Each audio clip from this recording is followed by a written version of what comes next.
لا حول ولا قوة إلا بالله العلي العظيم.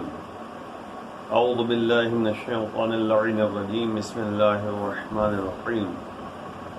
الحمد لله الذي هدانا لهذا وما كنا لنهتدي لولا أن هدانا الله. لقد جاءت رسول ربنا بالحق والصلاة والسلام والتحية والإكرام على أشرف الأنبياء والمرسلين حبيب إله العالمين العبد المقيد والرسول المسدد المحمود الأحمد أبي القاسم محمد وعلى أهل بيته الطيبين الطاهرين المعصومين المظلومين وحرمات المستضعفين لا سيما بقية الله في الأرضين واللعنة الدائمة على أعدائهم أجمعين من الآن إلى قيام يوم الدين. رب اشرح لي صدري ويسر لي أمري واحلل عقدة من لساني يفقهوا قولي. اعزائي گرامی، ناظرین کرام، جنت البقیع کے انہدام کے دن کے سلسلے میں جو آپ کے سامنے کچھ باتیں بیان کرنی ہیں، غور طلب بات ہے کہ 8 شوال 1344 ہجری میں انہدام جنت البقیع کا سلسلہ ہوا ہے. یعنی یوں کہہ دیا جائے کہ وہ 8 شوال جو یوم غم ہے، یوم انہدام جنت البقیع ہے، واقعاً شیعان حیدر کرار، محبان اہل بیت اور شہزادی کے چاہنے والے، اہل بیت کے چاہنے والوں کے لیے غم کا دن ہے، اور یوم سیاہ جسے کہہ سکتے ہیں وہ ہے. جنت البقیع مدینہ منورہ میں وہ ایک قبرستان ہے جس کا نام جنت البقیع ہے. پہلے تو یہ شہر سے یعنی باہر کا کہ سمجھا جاتا تھا، پہلے باہر تھا یہ قبرستان، لیکن وسعت جب پیدا کیا ہے اس شہر نے تو اب زیادہ فاصلہ نہیں ہے، بلکہ جو ہے یوں کہا جائے کہ مسجد النبوی سے اور جنت البقیع درمیان صرف ایک سڑک کا فاصلہ ہے جو درمیان میں موجود ہے. تو اب یہاں پہ کہنے کی بات یہ ہے کہ جنت البقیع کی اہمیت کس بنیاد پر ہے. اگر آپ غور کریں کہ جنت البقیع میں ایک روایت کے مطابق 5 معصومین کی قبریں ہیں.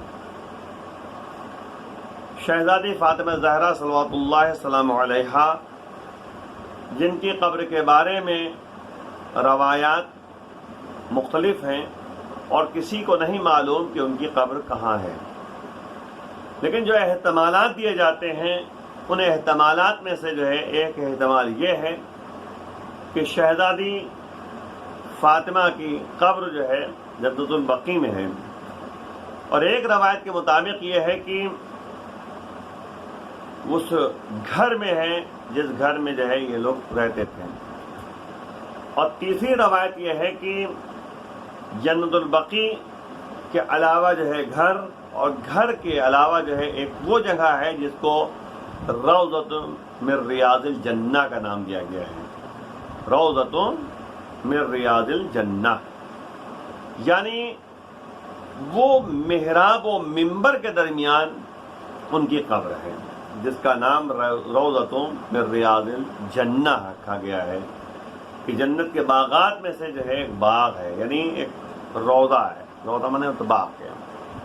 تو اب مسئلہ یہ ہے کہ اس کو غور طلب ان تمام باتوں کے لیے ہے کہ ہم سمجھیں کہ جنت البقیع کی اہمیت کس بنیاد پر ہے. معصومین کی قبریں ہیں.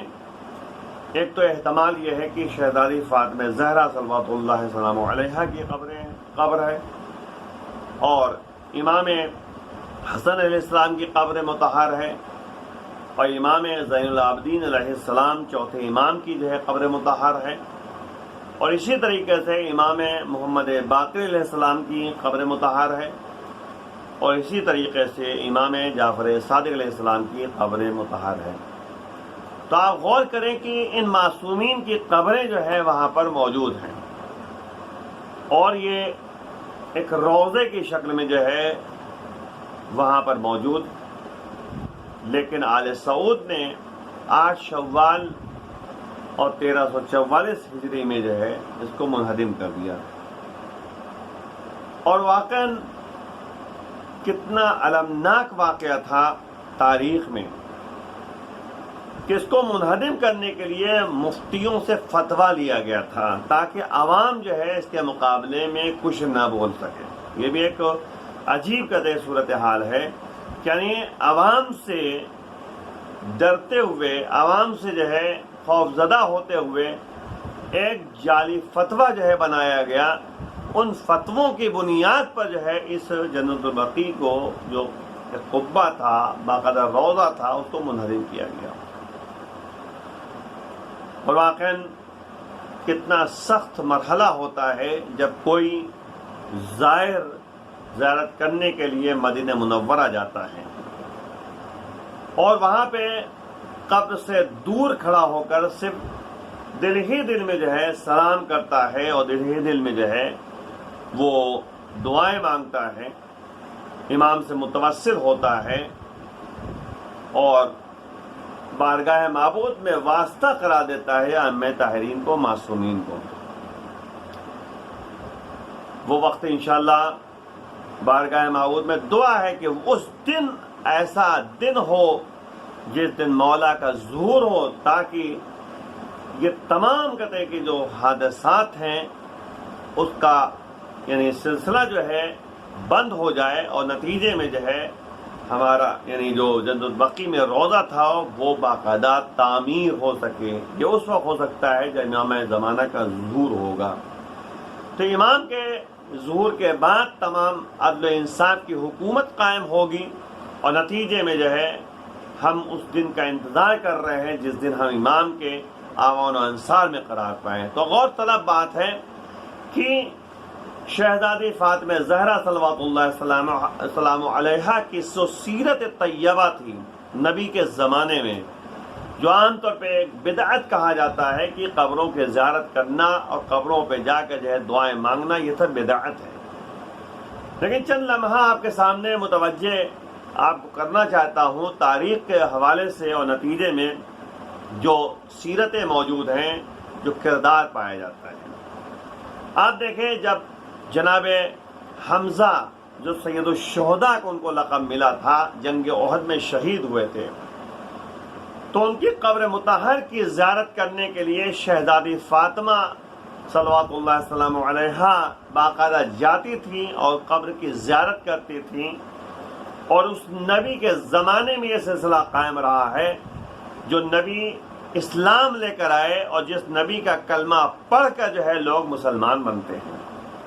کتنا سخت مرحلہ ہے کہ نبی جو ہے، نبی کی بیٹی جا کر قبر کی زیارت کرتی ہیں اور باقاعدہ قبروں کے پاس جاتی ہیں، لیکن ہمارے کہتے کہ بعض افراد ایسے ہیں جو نبی کا کلمہ پڑھتے ہیں لیکن پھر بھی جو ہے قبروں کی زیارت کرنے کو بدعت قرار دیتے ہیں۔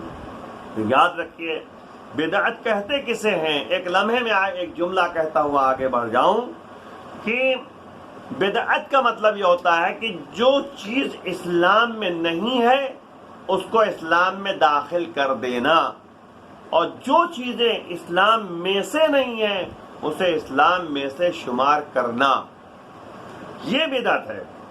بدعت کا مطلب یہ تھوڑی نہ ہے کہ نبی یعنی کسی کے عمل پر خاموش ہو جائیں، اور اس قطع خاموشی کو جو ہے ہمیں چاہیے کہ ہم شریعت محمدیہ سمجھیں۔ اسی لیے عام طور پہ جو نبی نے جاتے جاتے ایک جملہ کہا تھا کہ انی تارکن فیکم الثقلین، میں تمہارے درمیان 2 گراں قدر چیزیں چھوڑ کے جا رہا ہوں، ایک کتاب خدا ہے اور ایک میری اطرت، میرے اہل بیت ہے۔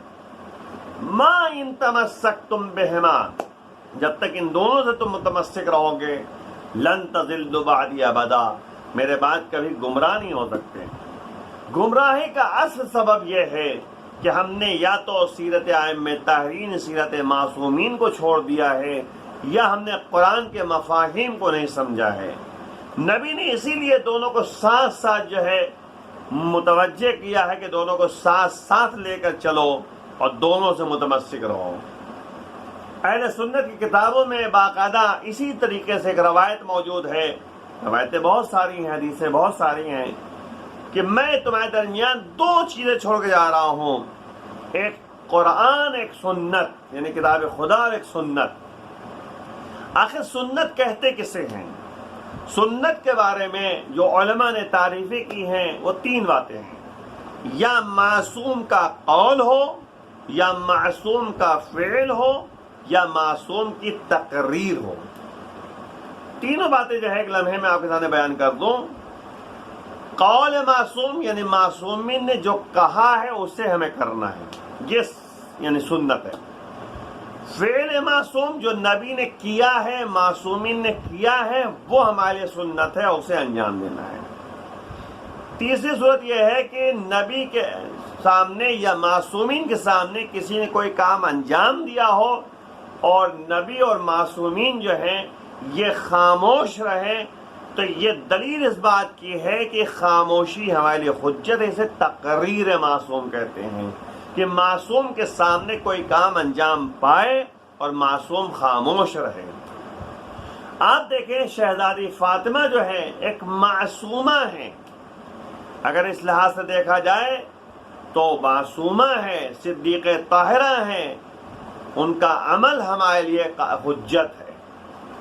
اور دوسری بات اگر دیکھیں ہم تو معصوم خاموش ہے شہزادی کے اس عمل سے، اصحاب کے اس عمل سے۔ بھائی اصحاب بھی جاتے تھے باقاعدہ، یعنی جنت وہاں پہ، یعنی ہم جناب حمزہ کے قبر پر جا کے زیارت کرتے تھے باقاعدہ، یعنی قبر کے قریب جاتے تھے۔ تو یاد رکھیں یہ سنت ہے، نبی کے زمانے سے چلتی چلی آئی ہے، تو یہ بدعت کہنے کے حقدار کوئی نہیں ہے کہ یہ کہے کہ قبروں کے زیارت کرنا بدعت ہے۔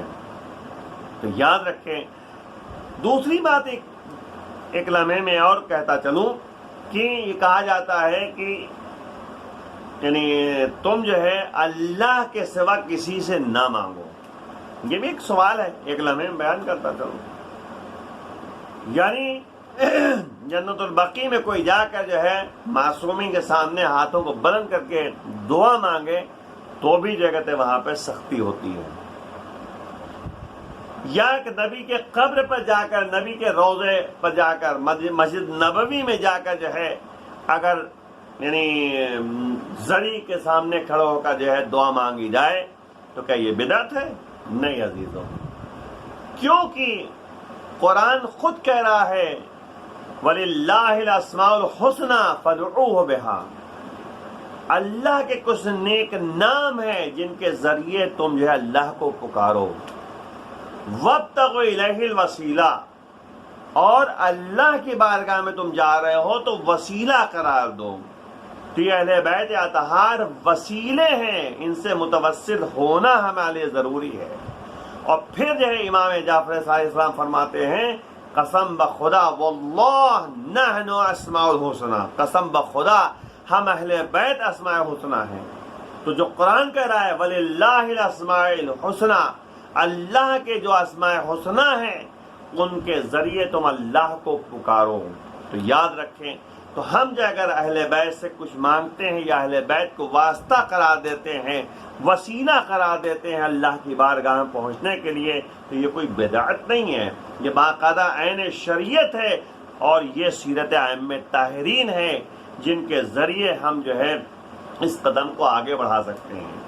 اور آپ یاد رکھیں ہمارے ائمہ طاہرین باقاعدہ جو ہے زیارت کے لیے جایا کرتے تھے، نبی کے قبر کی زیارت کرنے جاتے تھے۔ اسی طرح ہر امام جو ہے اپنے پہلے والے یعنی امام کی اور اپنے پہلے والے معصومین کی جو ہے زیارت کے لیے قبر پہ جایا کرتے تھے، یہ سیرت موجود ہے۔ آپ دیکھیں کربلا معلی جب زیارت کے لیے جو ہے امام جعفر علیہ السلام جاتے تھے تو باقاعدہ وہاں پر جو ہے یعنی غسل کرتے تھے، اور باقاعدہ جو ہے کہتے کہ غسل کر کے جو ہے وہاں زیارت کرنے کے لیے جایا کرتے تھے۔ تو یہ تمام چیزیں جو ہے سیرت ائمہ طاہرین ہے، سیرت معصومین ہے، جس کی طرح متوجہ کیا جا رہا ہے۔ تو آخر میں پھر ہمیں ایک جملہ میں کہتا ہوں کہ آخر جو ہے یوم انہدام جنت البقیع، جو واقعا جو ہے شیعان حد کرار اور محبان اہل بیت کے لیے جو ہے بہت ہی سخت مرحلہ ہے اور غم کا دن ہے۔ تو عزیزوں، ہمیں جو ہے باقاعدہ یعنی اللہ کی بارگاہ میں دعا کرنی ہے کہ پروردگار اس دن کو ہمارے لیے جو ہے منور کر دے، جس دن جو ہے امام زمانہ کا ظہور ہوگا۔ پروردگار بارگاہ معبود میں دعا آپ سب کے سب کریں کہ پروردگار بحق زہرا ابیہا و ابیہا و بعلہا و بنیہا ہمارے امام زمانہ کے ظہور میں تعجیل فرما پروردگار، اور ہمیں ان کے اعوان و انصار میں قرار فرما۔ وآخر دعوانا الحمدللہ رب العالمین۔